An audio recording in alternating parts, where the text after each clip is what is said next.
In this question, if the coefficient of x raised to power 4, x raised to power 5 and x raised to power 6 in 1 plus x raised to power n are in AP, then find the value of n. ठीक है, तो यहाँ पे जैसे कि x पे power 4 है, जैसे जनरल फार्मूला जो होता है जी T r plus one is equal to क्या होता है n C r into x raise power r होगा, जब हमारा एक्सपेंसन जो होता है हमारा इस एक्सपेंसन के लिए 1 plus x raise power n हो तो ठीक है। तो ये अगर एक्स रेज पावर 5 और 6 कह रहा है, इसका मतलब हमारा कौन सा टर्म की बात कर रहे हैं हम लोग, फिफ्थ टर्म सिक्स टर्म और सेवन्थ टर्म जो है वो एपी में है। तो इसका मतलब एन सी फोर का कोफिशिएंट जो होगा एन सी फोर हो जाएगा। इसका कोफिशिएंट देखो यही होता है ना, एक्स रेज पावर आर होता है तो इसका कोफिशिएंट एन सी आर होगा। तो x n C four n C five और एन सी सिक्स जो है वो किस में है, ए पी में है, राइट। अगर ये ए पी में है तो ए पी में हम लोग को twice of middle term n C five, two times n C five is equal to n C four plus n C six हो जाएगा, ठीक है। अब यहाँ पे चाहो तो डायरेक्ट फार्मूला लगा सकते हो, एन सी आर वाला जो फार्मूला जो होता है n C r is equal to n factorial divided by n minus r का फैक्टोरियल, ये इंटू आर का फैक्टोरियल, या तो प्रॉपर्टीज़ लगाएंगे। तो प्रॉपर्टीज़ के लिए आपको क्या करना पड़ेगा, हम लोगों ने एक प्रॉपर्टीज़ पढ़ रखा है कि n C r divided by n C r minus one होता है, तो n minus r plus one divided by r होता है, ठीक है। तो अगर इस प्रॉपर्टीज़ को यूज़ करेंगे तो हम लोग क्या करें, सबको यहाँ पे हम लोग डिवाइड कर लेते हैं, एन सी फाइव से दो सबको डिवाइड कर लो, ठीक है। तो ये तो कैंसिल आउट हो जाएगा, तो ये टू इज इक्वल टू क्या हो जाएगा। अभी यहाँ पे देखो n C four divided by n C five है, तो जो बड़ा रहता है जैसे n C r minus one में आर बड़ा है तो ऊपर में क्या लिखते हैं r minus one divided by, और जो नीचे में आर होता है, तो यहाँ पे फाइव बड़ा है तो नीचे में एन माइनस आर वाला प्लस वन वाला होगा और ऊपर में क्या हो जाएगा फाइव, तो फाइव डिवाइडेड बाई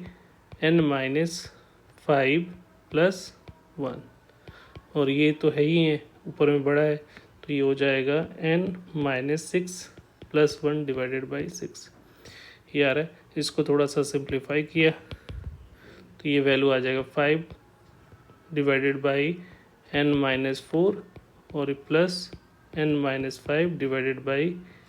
सिक्स। अब यहाँ पे सिंपली सिंप्लीफाई कर लेना है, तो यहाँ पे देखोगे तो ये सिक्स हो जाएगा, तो ये थर्टी प्लस और इन दोनों का product n minus five into n minus four करोगे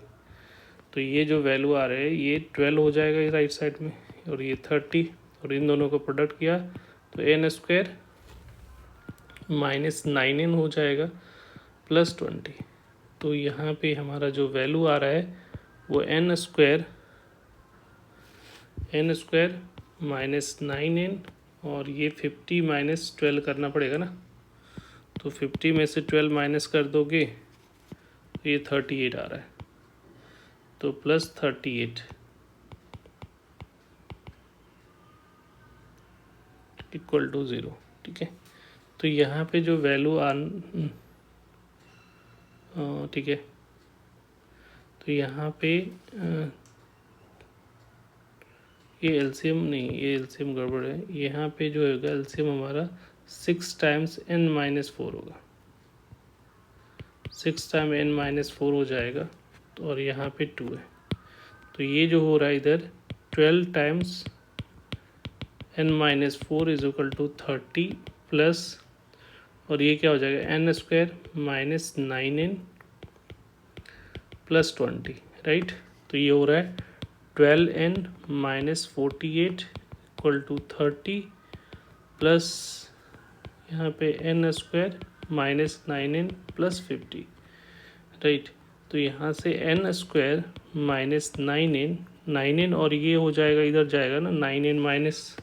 तो माइनस 21 एन,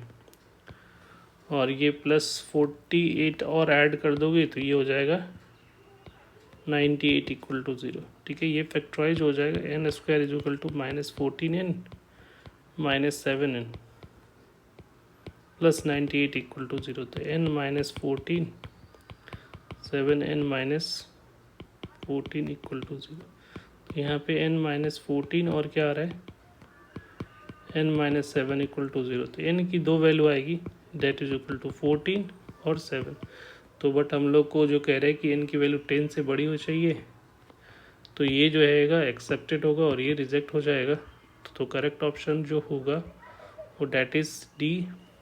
14।